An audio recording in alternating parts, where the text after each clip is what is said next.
일본하면 가장 먼저 떠오르는 음식 1, 2, 3, 땡! 이 지문을 듣는 순간 여러분의 입에서 이 음식이 툭 튀어나오지 않으셨나요? 바로 스시. 물론 다른 답변도 많았겠지만 스시가 가장 많았을 것이라 예상됩니다. 일본이 사랑하고 자랑하는 일본 대표 음식인 스시. 일찍이 세계화에 성공해 세계 어디를 여행하더라도 스시를 파는 곳은 한 군데쯤 있을 만큼 스시는 세계화에 정말 완벽하게 성공한 케이스입니다. 그렇다면 스시의 세계화, 이걸 성공시킨 건 누구일까요? 이게 질문거리가 되나? 당연히 일본 음식이니까 일본이겠지 라고 생각하시고 계셨죠? 그런데 스시의 세계화 시작은 일본이 아니었다고 합니다. 스시가 전 세계에 퍼지게 된 것은 놀랍게도 한국의 땡땡 덕분이라고 하는데요. 일본에서는 당연히 인정하고 싶지 않겠지만 스시 세계화의 시작점이었던 미국에서도 이 사실을 인정하고 있습니다. 스시의 세계화 공로를 인정받은 한국 땡땡의 정체, 지금부터 알아보겠습니다. 안녕하세요. 여러분의 좋아요, 구독하기, 알림 설정이 절실한 재미주의입니다. 지금 스시는 대표적인 일식이라고 인식될 만큼 맛있는 음식이라 여겨지고 있지만 세계화 전 스시는 미국에서 먹는 게 두려운 혐오 음식 취급을 받던 음식이었습니다. 미국에서는 날 생선을 먹는 것 자체가 굉장히 생소한 식문화였기 때문입니다.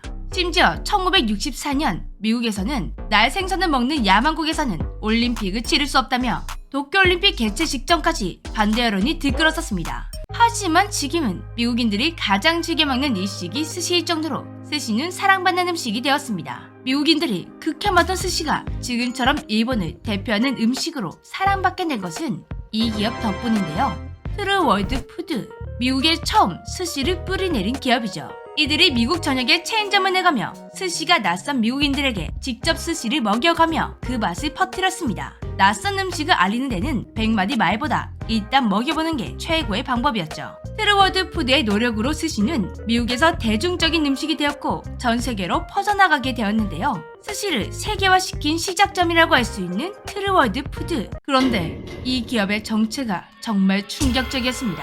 한국에서 창시된 유명한 이단 종교 통일교 소유의 기업이었기 때문입니다. 통일교 문성재 총재는 통일교를 창립한 후 한국을 넘어 세계 진출을 계획했습니다. 그런데 통일교가 세계로 뻗어나가는 방법이 굉장히 독특했습니다. 다른 종교들처럼 말씀을 전하는 전도가 아닌 사업을 통해 열심히 팔아서 뻗어나갔습니다. 통일교가 가장 먼저 진출한 곳은 일본. 통일교가 일본에 진출하기 위해 팔기 시작한 제품은 보리탄산음료 맥콜이었습니다. 맥콜은 일본에서 맥코오르라 불리며 점점 마니아층이 생기더니 한국에는 없는 맥콜 팬사이트가 운영될 정도로 큰 인기를 얻게 되었습니다. 지금도 한 번씩 일본 애니메이션에 카메오로 출연할 정도로 일본 탄산음료 시장에서 맥콜은 코카콜라나 펩시 못지않게 단단한 인지도가 쌓여진 상태인데요. 이렇게 통일교는 맥콜로 일본 진출에 대성공했습니다. 정말 대성공이었습니다. 지금도 일본에서 통일교의 영향력은 정치권이 연관되어 있을 정도로 어마어마한데요. 아베 전 총리의 비격 이유와도 연관되어 있을 정도입니다. 이렇게 일본에 단단하게 뿌리내리게 된 통일교는 다음 행성지를 정했는데요. 바로 미국. 1976년 통일교의 미국 진출기가 시작되었습니다. 2010년까지 무려 36억 달러를 투자했고 수많은 일본인 신도들이 여기에 투입되었는데요. 통일교의 총재는 70여 명의 추종자를 데리고 미국으로 넘어갔고 그중 타케시 야시로라는 일본 어부의 아들에게 트루월드 푸드를 세워라고 지시했습니다. 1980년 문 총재는 뉴욕 맨하튼 한 호텔에서 일본 수산물 종사자들을 불러 모아 참치의 길이라는 주제로 연설까지 했었다고 하는데요. 전 세계에 만연한 굶주린 식량 문제를 해결하겠다. 세계가 스시를 좋아하게 만들어라. 한마디로 전 세계 기아를 해결하기 위해 수산업을 개척하자는 뜻이었습니다. 외신지도 이 부분에 대해서는 단순한 돈벌이 이상의 의미가 있다고 평가하고 있습니다. 이게 한식이었다면 좋았겠지만 1970년에서 1980년대 한국이 가지고 있는 힘이 강하지 않아 통일교는 그 시대의 강력한 문화 파워를 지닌 일본의 음식을 가지고 하는 것이 사업을 키우는 데 유리하겠다라고 판단했던 것 같습니다. 문 총재는 $10,000,000를 투자해서 알래스카 어선 및 가공, 유통 시설까지 구축했고 신도들을 50개 주에 퍼뜨려 초밥가게나 유통업을 하도록 역할을 정해주었다고 합니다. 단순히 사업을 크게 키운 것이 아닌 불시에 찾아가 제대로 일하고 있는지 점검하는 등 아주 엄격하게 사업을 진행했다고 합니다. 문 총재가 직접 말이죠.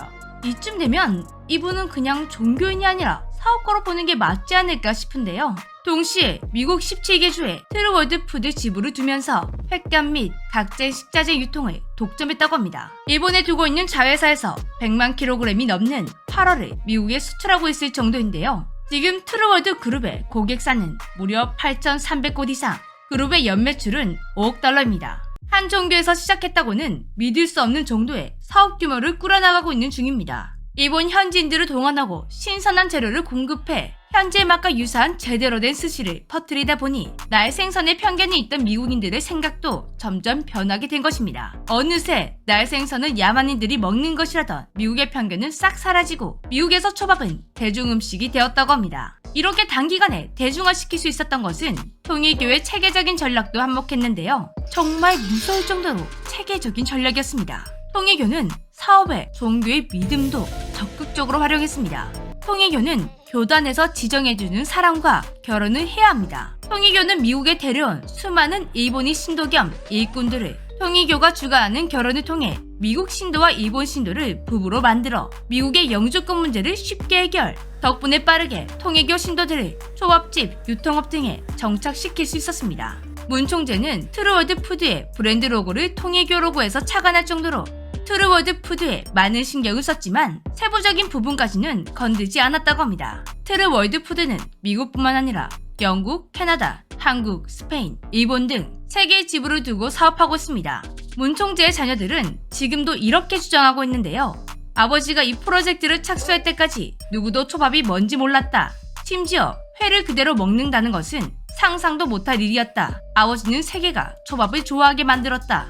조금 과장일 거라 생각될 수 있는데 놀랍게도 뉴욕타임즈에서도 똑같은 주장을 하고 있었습니다. 덧붙여 뉴욕타임즈는 초밥이 일식, 즉 일본 것이 아니었다는 것도 함께 소개했는데요. 오히려 스시는 중국과 동남아에서 먼저 시작되었고 천년이 지나 일본에 건너가게 되었다고 합니다. 스시의 세계화, 한 종교가 시작한 것이라고는 정말 믿을 수 없는 업적이었습니다. 지금도 통일교는 다양한 분야에서 기업을 세우고 정말 돈을 벌어가면서 세계로 진출하고 있었는데요. 그리고 최근 통일교가 종교명을 바꿨다고 합니다. 하늘 부모님 교단, 영어명 헤블리 페어런츠 처치. 누가 여러분에게 나 요즘 하늘 부모님 교단 또는 교회라는 곳을 가는데 같이 가볼래? 라고 하면 통일교에 가자는 말이니 주의하시기 바랍니다. 지금까지 재미주였습니다. 안녕.